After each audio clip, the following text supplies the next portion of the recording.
नफरत को हटाने और प्रेम की जो बात है, ये एक अनवरत प्रक्रिया है राजीव जी। इसका कोई पड़ाव नहीं होता, इसकी कोई मंजिल नहीं होती। लगभग 2600 साल पहले गौतम बुद्ध ने जो करुणा का और दया का और शांति का जो संदेश दिया, वो आज तक जारी है। हम नहीं कह सकते कि बुद्ध ने कोई अपने उद्देश्य को प्राप्त कर लिया। 2500 साल पहले महावीर जी ने जो संदेश दिया, या लगभग 150 साल पहले हुए गांधी जी, उनका संदेश देखिए। मदर टेरेसा का संदेश देखिए, जो 50-60 साल पहले उन्होंने जो काम शुरू किया अपना। तो मुझे ऐसा लगता है कि प्रेम को कायम, प्रेम की सत्ता को स्थापित करना, दया या करुणा जैसे भावों को जागृत करना, यह निश्चित रूप से एक अनवरत प्रक्रिया है। इसमें हमेशा, चाहे आप, हम, देश, दुनिया जो है, इन महान महान लोगों की, या ईसा मसीह हैं, इनके उंगलियों को पकड़कर चलती रहती है। और आज कोई दावे से नहीं कर सकता इनमें से किसी भी महापुरुष का उद्देश्य जो है क्या सफल हो गया। असली बात यह होती है कि कोई उसमें कितना भागीदार बनता है, उसके लिए कितनी कोशिशें करता है। तो जो राहुल गांधी की जो बात है, वो निश्चित रूप से वो एक बेटन रेस जैसे होती है, रिले रेस होती है कि एक व्यक्ति आता है, एक चीज को अगले किसी व्यक्ति को बढ़ाता है। आप पिछले 2500 सालों में भी अगर देखें, शांति और प्रेम की जो यात्रा है, वो एक महापुरुष अगले को पकड़ाते जाता है, अगला उसको दूसरा। मैं ये नहीं कहता कि राहुल गांधी कोई महापुरुष बन गए, लेकिन उनका जो स्तर है, अपने स्तर पे वे अपना काम कर रहे हैं। 4-5 पिछली बड़ी जो, अगर हम यात्राओं की बात करें, उनका सबका नेचर अलग अलग रहा है। वो चाहे आप देखिए, महात्मा गांधी जब आए भारत में, तब उनकी उम्र लगभग 47 साल के आसपास हो गई थी। और हमने गांधी के जितने भी आंदोलन देखे हैं, उनमें हमारी जो, उनको जो हमने देखा है, उनकी जो छवि है, वो ज्यादातर एक वयोवृद्ध नेता की है। वो बूढ़े हो चले थे बहुत सारे आंदोलनों के दौरान। उसके बाद आप दूसरे कुछ और लोगों को आप देखिए, चाहे वर्ना हजारे हो, जयप्रकाश नारायण, ये सब 60, 65, 70 के ऊपर हो चुके थे। अंतिम जो सबसे युवा था वो लाल कृष्ण आडवाणी थे, जो 62 ईयर्स की एज में उन्होंने, उसका नेचर अलग है, मैं दोनों को मिक्स नहीं कर रहा हूं। वो तो बहुत ही घातक किस्म की उन्होंने यात्रा निकाली। और उसी यात्रा का शायद कारण ये है कि आज राहुल गांधी को ये यात्रा निकालनी पड़ रही है, आज से 30 साल पहले निकाली यात्रा के जवाब में। तो लेकिन पहली बार हम ऐसा देख रहे हैं कि एक 50 साल का, 52 साल का एक जो युवा है, वो लोगों को लेके निकल पड़ा है और बहुत ही पॉजिटिव तरीके से लेके चला है।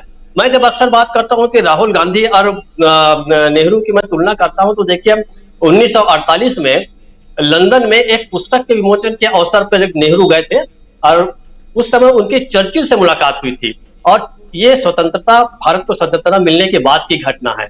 उसके बाद चर्चिल ने उनसे बात करने के बाद ये कहा था कि यह ऐसा व्यक्ति है कि जो भय, घृणा और पश्चाताप से मुक्त हो चुका है। उसको पूछा चर्चिल ने, नेहरू जी को पूछा चर्चिल ने, कि पहले तो उन्होंने माफी मांगी कि भारत का जो स्वतंत्रता आंदोलन है उसका मैंने विरोध किया था, लेकिन क्या आपको कभी गुस्सा नहीं आता? तो नेहरू जी ने एक बात कही थी। नेहरू जी ने कहा था कि देखिए, I am taught by a great person Mahatma Gandhi, मैं किसी से घृणा नहीं करता और मैं किसी से भय नहीं खाता। आज ये दोनों जो चीजें हैं, और शायद पश्चाताप वाला भी मामला, राहुल जो है इन तीनों चीजों से मुक्त हो चुके हैं। जो मुझे इनका एक जो दार्शनिक आयाम हमेशा लगता है कि हर महान व्यक्ति इन 3 चीजों से हमेशा मुक्त होकर अपनी आगे की यात्रा करता है। पहला, आप देखिए इस देश में किसकी इस समय औकात है, यहां तक कि भारतीय जनता पार्टी के नेताओं की भी कोई हैसियत नहीं है कि वो अदानी और अंबानी का नाम लेकर वो कुछ बात कह सके कि ये काम गलत कर रहे हैं, वो काम गलत कर रहे हैं। चीन का नाम कोई नहीं लेना चाहता।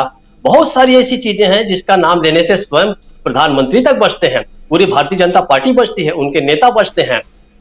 लेकिन राहुल जो है इसके बारे में निश्चित रूप से बहुत बुलंद आवाज कर रहे हैं, ये जानते हुए भी कि अगर कल को इन्हें सत्ता बनाने के लिए जो भी प्रयास करना पड़े, तो उनको शायद फंड कभी नहीं मिलेगा। लेकिन वो पिछले कुछ समय से लगातार कर रहे हैं। तो देखिए, भय से मुक्त हो चुके हैं, घृणा किसी के प्रति नहीं है उनको।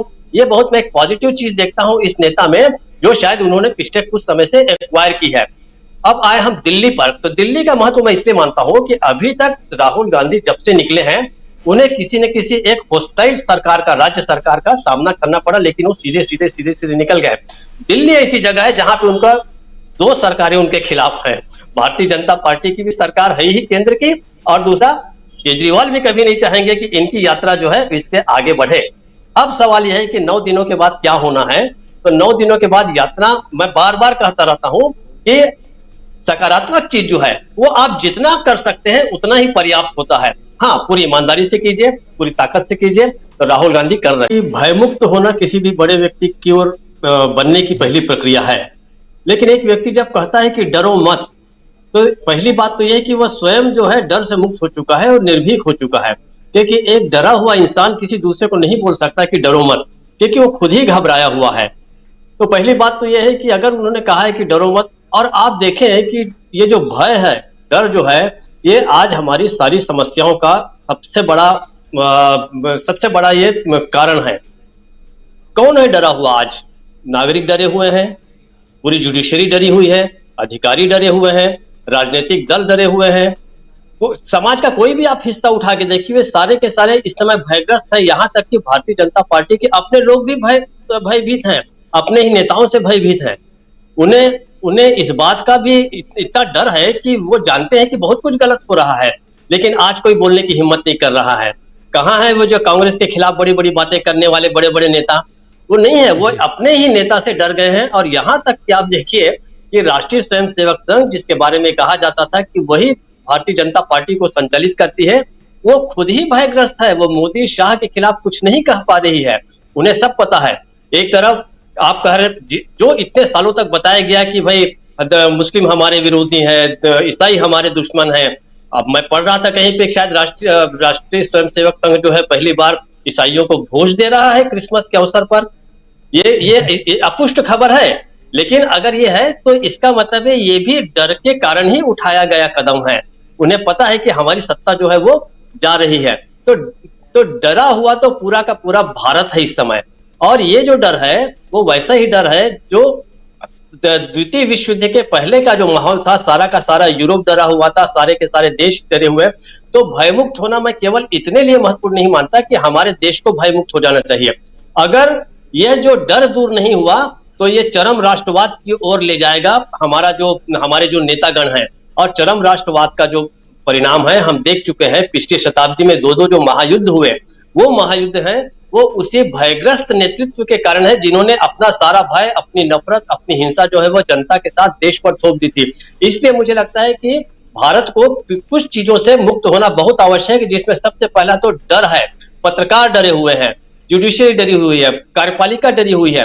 तो ये जब तक डर दूर नहीं होगा तब तक हम नहीं कह सकेंगे कि भाई सरकार को कि आप गलत कर रहे हैं, क्योंकि गलत बताने वाला कोई है ही नहीं, हर कोई डरा हुआ है। तो सबसे पहले भयमुक्त होना इस देश के लिए बहुत आवश्यक है, और निर्भीक होकर अपनी बात कहने के लिए। और राहुल गांधी उदाहरण भी दे रहे हैं, ऐसा नहीं कह रहे कि आप डर से मुक्त हो जाइए। वो खुद भी भय से मुक्त हो गए हैं, सबका नाम लेके कह रहे हैं, कुछ चुनौती दे रहे हैं सबको।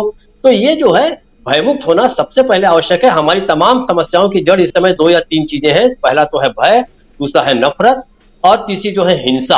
ये एक दूसरे के, अब उसमें बहुत विस्तार से जाएंगे तो एक दूसरे से सारा संबंध है। मुझे लगता है कि बहुत ही माकूल और इस समय के लिए एक मुफीद संदेश है जो भारत को राहुल गांधी से लेना चाहिए। बाकी वो आपकी मर्जी है कि आप राहुल गांधी को क्या बनते देखना चाहते हैं, किस पार्टी की सरकार बनते देखना चाहते हैं, ये नागरिकों का अपना निर्णय है। अगर आप भारतीय जनता पार्टी को भी बनाना चाहते हैं तो पहले अपने अंदर का भय तो दूर कीजिए। अब आप इस समय जो है भारतीय जनता पार्टी को इसलिए वापस सत्ता में लाना चाहते हैं क्योंकि आप डरे हुए हैं। आपको इतना डरा दिया गया है किसी एक दूसरे समुदाय के द्वारा, उसका नाम लेकर, कि आपने मोदी को वोट नहीं दिया तो फला फला फला हो जाएगा, आपका अफगानिस्तान बन जाएगा, आपका पाकिस्तान बन जाएगा, देश जो है पूरा का पूरा मुस्लिमों के कब्जे में चला जाएगा, ईसाइयों के कब्जे में चला जाएगा, कन्वर्शन हो जाएगा। तो भय ही इसके मूल में है, और भय के ही बल पे मोदी और उनकी जो पार्टी है वो सत्ता चला रही है। इसलिए भयमुक्त होना सबके लिए आवश्यक है, हम सबके लिए आवश्यक है। राजीव जी। बिल्कुल बिल्कुल बिल्कुल। हमारे चैनल से जुड़े रहने के लिए YouTube पर टाइप करें DB लाइव, सब्सक्राइब बटन को क्लिक करें और बेल आइकन को दबाना न भूलें ताकि खबरें आप तक पहुंचती रहें। देखते रहिए DB लाइव, क्योंकि यहाँ हैं खबरें लगातार।